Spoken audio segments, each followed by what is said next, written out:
자, 75강 볼까요? 다음 의미에 어울리는 어휘를 찾아 쓰시오. 노후시설 보수공사를 위해 아파트 주민, 입주민께서는 차량을 지하에 주차해 주세요. 이렇게 됐죠? 여기는 주민이 되겠어요. 예, 주민. 그래서 주민 같은 경우는 그냥 이미 그 곳에 살고 있는 사람들을 말을 하는 거죠. 근데 입주민 할 때 입자가 들어가죠. 여기는 새로 지은 집에 들어와서 사는 사람들을 뜻하는 걸로 약간 세분화된 거죠. 그래서 이미 지어진 집에 이미 들어와서 살고 있는 사람을 뜻하는 것은 주민, 새로 지어진 집에 들어와서 사는 사람들은 입주민 이렇게 되는 건데요. 보니까 앞에 문장에서 노후시설 보수공사를 위해 이렇게 되는 거니까 새로 지은 집은 아니잖아요. 철수는 기술협력 문제에 대해 나에게 자문했다 또는 자문을 구했다 이렇게 했는데 자문했다가 맞다고 했었죠. 자문하다 이렇게 돼야 되지 자문을 구하다 이렇게 하면 안 된다. 왜냐면 요 자자도 그렇고 문자도 그렇고 문자가 무슨 문자겠어요? 한자가 없군요. 물을 문자인데 자자도 물을 자자야 이게. 그래서 그냥 자문하다, 물어봤다 이런 뜻이 되는 거예요. 그냥. 무분별한 개발로 여러 동물들의 자생지, 서식지가 훼손되고 있다 이렇게 되는데 여기는 서식지가 되겠어요. 저번에도 한번 나왔던 것 같은데 자생지 같은 경우는 식물에 해당이 되는 것을 말을 할 때 쓰는 거고요. 서식지 같은 경우가 이 자생지보다 좀 더 활용폭이 더 넓은 거죠. 동물이나 식물 다 뜻하는 거, 생물을 뜻할 때 서식지 이렇게 되는데 앞에 동물이 나왔잖아요. 식물이 나왔으면 자생지 이렇게 했을 텐데 동물이 나왔기 때문에 생물에 해당되는 것에 사용이 되는 서식지가 맞는 게 되겠어요. 이 회사는 비록 직원 수는 작지만 적지만 시설은 대기업 못지않다. 뭐 이거는 적지만 이렇게 되겠죠. 헷갈리면 저번에도 말했죠. 이것에 반대말을 좀 생각을 해보면 쉽게 이해가 된다 이렇게 했었어요. 작다의 반대말이 뭐죠? 크다 이렇게 되잖아요. 적다의 반대말은 많다 이렇게 되니까 쉽게 구분이 돼요. 자 밑에 두 사람의 말이 서로 어긋날 때 제3자를 앞에 두고 전에 한 말을 되풀이하여 옳고 그름을 따진다 이렇게 됐죠? 뭐 3자 대면 뭐 이렇게 이해를 해도 되겠어요. 근데 3자 대면을 하려면 세 사람이 같이 마주 봐야 되는 거잖아요. 그렇죠? 그래서 여기 있네요. 물음 맞춤이 되겠어요. 물음 맞춤. 그 다음에 경험을 통하여 얻은 묘한 이치나 요령 이렇게 되는데요. 요거는 미립이 되겠어요. 그래서 속담 중에 또는 관용어구 중에서 미립이 트이다 라는 말이 있거든요. 그때도 그냥 똑같은 말이 되겠어요. 미립이라는 단어하고. 한태에서 나온 여러 마리 새끼 가운데 가장 먼저 나온 새끼. 말이나 행동이 좀 모자란 듯이 보이는 사람을 비유적으로 이르는 말 이렇게 쓰죠. 문열이가 되겠어요. 혹시 집에 뭐 강아지 같은 거를 개를 키우는 집이 있나요? 그럼 만약에 키우게 되면은 한번 나중에 잘 살펴보세요. 개가 새끼를 여러 마리 낳잖아요. 근데 그 여러 마리 중에서 제일 비실비실한 거 있잖아요. 제일 비실비실한 게 첫 번째 나온 새끼예요. 왜 그런지 나도 모르겠어요. 저도 어렸을 때 아버지께서 이렇게 개를 키우셨는데 새끼를 이렇게 낳을 때마다 저는 이제 어리니까 어떤 게 첫째, 둘째, 셋째 이렇게 구분을 하고 싶은데 아버지가 말씀하시더라고요. 제일 비실비실하고 작고 이런 게 첫 번째 난 거라고요. 진짜 그런가 봐요. 그래서 이것도 그런 거예요. 여러 마리 새끼자인데 가장 먼저 나온 새끼가 좀 모자란 것 같아요. 다른 것보다 크기도 작고. 그랬을 때 이 문열이 이렇게 말을 하게 되겠습니다. 그다음에 발이 같은 경우는요. 말이나 소 있잖아요. 말이나 소의 등에 실는 짐의 단위예요, 단위. 말이나 소의 등에 말이나 소의 등에 실는 짐을 세는 단위를 발이라고 말을 하고요. 그다음에 벌충 같은 경우는 모자란 거 있잖아요. 모자란 것을 보태어 채우다 이런 뜻이에요. 모자란 것을 또는 부족한 것을 보태어 채우다. 그다음에 벗발이 같은 경우인데, 벗발이 같은 경우는 뒤를 보아주는 사람, 뭐 뒷배를 보아주는 사람 이런 말 쓰잖아요. 그냥 백이라고 생각을 하시면 돼요. 예.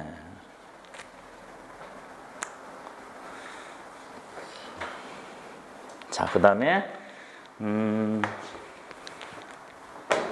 홍수가 나서 집이 모두 강물에 떠내려가 버렸다. 이렇게요. 나머지는 굳이 문제가 될 것 같지 않은데 이 떠내려가 하고 버렸다가 조금 문제가 될 것 같아요. 그렇죠? 예.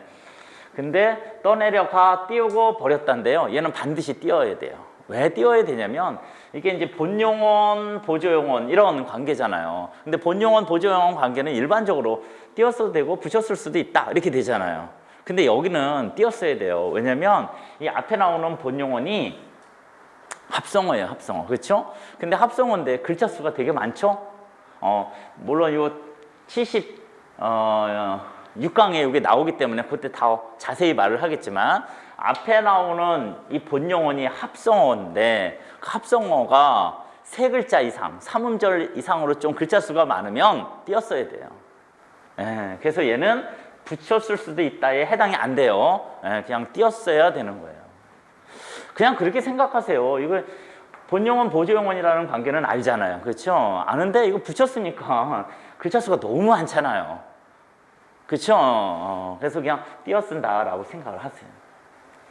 자, 그 다음에 하라는 공부는 하지 않고 잘도 놀아만 나는구나 이렇게요. 예.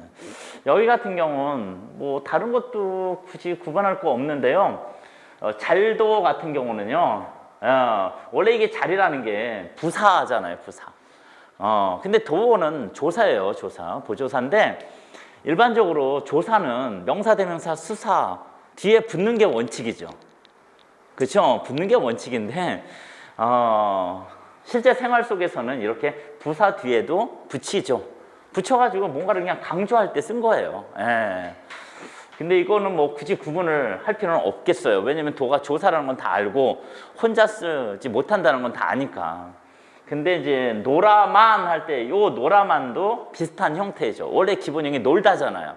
놀다의 어간 놀 이렇게 되는 거고 그 다음에 연결형 어미 만 조사 이렇게 되는 거예요. 그러니까 어미고 만 조사니까 아도 그렇고 만도 그렇고 혼자 쓸 수는 없다. 예, 그래서 붙여 써야 되는구나 이렇게 되는 거죠. 그 다음에 선을 반드시 그어라 이렇게 문장을 하게 되면 저 반드시라는 게 이게 적절한 말인지 부적절한 말인지 모르죠, 사실은. 그렇잖아요. 예. 근데 저 반드시라는 말은 어떤 뜻으로 쓰이는 단어예요? 꼭, 필히 이런 뜻인데요. 뭐 써도 상관없죠. 근데 저게 꼭, 필히 이런 뜻으로 쓰였으면 이게 맞는 거고 아니면은 똑바로 그어라 라고 할 때는 듯이 이렇게 써야 되죠. 그렇죠? 이렇게 써야 되는 거죠. 근데 그러니까 반드시 하고 반듯이하고 의미가 다른 거죠. 예, 어떤 걸 쓰고 안 쓰고가 아니라 문장 상황에 따라서 둘 중에 하나를 골라 써야 되는 거죠. 그래서 반드시 이렇게 하게 되면 꼭 필히 이런 뜻으로 쓰였으면 이걸 써도 상관없고 똑바로 이렇게 그어라 이렇게 했을 때는 요걸 써야 되고 이런 거죠. 예. 자, 스스로 힘써 몸과 마음을 가다듬어 쉬지 아니한다 이렇게 됐죠? 답은 10번이 답이 되겠어요. 뭐라고 있죠? 예, 자강불식, 스스로 강해지다 뭐 이런 뜻이잖아요. 불식할 때 식자가요, 숨을 쉬다 식자예요. 예, 그러니까 숨을 쉬지도 않고. 아, 이게 되게 독한 사람인 거죠. 숨도 쉬는 것도 아까워가지고 숨도 쉬지 않고 자기를 스스로 강하게 만들려고 노력을 한 거죠. 예. 그 다음에 불도의 깨달음에서 마음으로 전하는 것이므로 말이나 글에 의지하지 않는다. 이렇게 되죠? 답은 1번이 되겠어요. 뭐라고 있죠? 뭐 저거는 쉽잖아요. 불임문자 이렇게 되죠. 예. 근데 두 번째 글자 뭐라고 있죠? 입이라고 읽으면 안 되죠. 도금이 립이라고 있죠. 불립 이렇게 되죠. 불입 이거 아니란 말이에요. 불립 이렇게 문자 이렇게 되죠. 남에게 이걸 써놔야 되겠구나. 이렇게 되고 1번 이렇게 되죠. 남에게 입은 은혜가 뼈에 새길 만큼 커서 잊지 아니하다 이렇게 됐죠. 답은요? 6번이 답이 되겠네요. 뭐라고 있죠? 예, 각골 난망 뼈에 새기다 이런 뜻이에요. 각골이 뼈에 새기다, 난망이 잊지 않는다 이런 뜻이고요. 그다음에 자나 깨나 잊지 못한다. 답은 2번이 되겠네요. 뭐라고 있죠? 오매불망 이렇게 읽어요. 오매불망. 그래서 오하고 매가 자다, 깨다, 자다 이런 뜻이에요. 깨다, 자다. 구름과 진흙 차이라는 뜻으로 서로 간의 차이가 매우 심함을 이루는, 하늘과 땅 차이 뭐 이런 말하고 또 똑같아요. 어디가 있냐면 7번이 답이 되겠네요. 예, 운니지차 이렇게 되죠. 운니지차. 같은 말이 뭐죠? 천양지차. 하늘과 땅 사이 뭐 이런 차이. 운니지차, 뭐 천양지차 같은 말이 되겠어요. 3번이 뭐라고 있죠? 맹자 정문 이렇게 했는데 맹자가 눈이 안 보이는 소경 맹자예요. 그러니까 눈이 안 보이는 사람이 이런 뜻이잖아요. 우연히 어떻게 됐어요? 정문으로 갔네요. 똑바로 문으로 들어갔다 이런 뜻이어가지고요. 어리석은 사람이 우연히 올바른 일을 했다라는 뜻이에요. 예. 요즘으로 따진다면 이거 좀 비하하는 발언이잖아요. 신체 장애. 그 다음에 4번은 상하탱석 이렇게 되죠. 상하탱석. 뭐 아랫돌 배서 윗돌 계기, 뭐 임시 변통 이런 거잖아요. 근본적인 해결책이 아닌 거죠. 그 다음에 5번은 혼정신성 이렇게 됐죠. 혼자가 저물다 혼자예요. 저녁을 뜻하는 거고요. 신은 새벽 신자잖아요. 그러니까 아침 저녁으로 또는 저녁 아침으로 뭐 한다라는 거예요? 부모님을 살피는 거예요. 효도와 관련되죠. 자, 그 다음에 8번은요. 뭐라고 읽어요? 폭이 아니라 제 폭으로도 읽잖아요. 폭으로 읽는 경우가 더 많은데 여기서는 폭으로 읽지 않고 포로 읽었죠.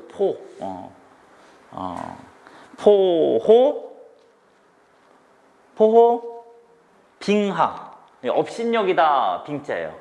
그러니까 사나운 호랑이 이런 뜻이고, 사나운 호랑이. 그 다음에 빙하 업신여긴다. 무라자잖아요. 그러니까 이게 무슨 말이에요? 사나운 호랑이도 업신여기고 큰 물도 업신여긴다. 뭐 이런 뜻으로 용기는 있으나 좀 무모한 것을 뜻할 때 쓰는 말이에요. 용기는 있지만 무모하다. 그 다음에 9번은 망운지정이라고 있죠. 그렇죠? 망운, 운자가 구름 운자죠. 구름을 바라보는 마음, 구름을 바라보고 누구 생각하겠어요? 고향에 계신 부모님 생각한다 이런 뜻이에요. 자, 그 다음에 관용어로 개똥도 약에 쓰려면 없다. 개똥도 약에 쓰려면 없다라는 것은 그냥 니은이 되겠죠. 평소에 흔하던 것도 막상 기나게 쓰려고 구하면 없다 이런 뜻으로 되겠어요. 그 다음에 고양이 쥐 생각. 고양이가 왜 쥐를 생각하겠어요? 자기의 먹잇감인데. 그렇죠? 예. 그래서 속으로는 해칠 마음을 품고 있으면서 겉으로는 생각해주는 척을 하는 말 이렇게 되죠. 그 다음에 개밥의 도토리. 디귿이 답이 되겠어요. 따돌림을 받아서 여럿의 축에 끼지 못하는 사람을 비유적으로 이르는 말. 아마 개가 도토리를 먹잇감으로 생각하지 않아서 그냥 주어도 안 먹나 봐요. 다른 것은 먹는데. 그 다음에 개천에 든 소. 개천이라는 게 물가를 뜻하잖아요. 근데 그 물가에는 풀이 많이 자랄 거 아니에요. 그렇죠? 그러니까 개천에 든 소한테는 얼마나 좋은 곳이 되겠어요. 그래서 먹을 것이 많아 유복한 처지에 있음을 이루는 말. 감나무 밑에 누워도 삿갓 미사리는 되어라. 감나무 밑에 누워 있으면 언젠가는 자기 입에 감이 떨어지겠죠. 그냥 시간이 지나면 당연히 자기 것이 되는데도 미사리를 되어라 라는 것은요, 최소한의 노력은 좀 해라 이런 뜻이 되는 거예요. 예. 당연히 자기 것이 되는 것이라고 하더라도 최소한 노력은 해라. 근데 여기서 미사리 같은 경우가 옛날 조선시대에 이 삿갓 둘레 이렇게 뭐 테두리라고 말을 하는데 그거를 써보질 않아가지고 어떤 것이 구체적인지 모르겠어요. 하여튼간 이게 그런 거예요. 당연히 자기 것이 되는 것이라고 하더라도 최소한의 노력은 좀 해라.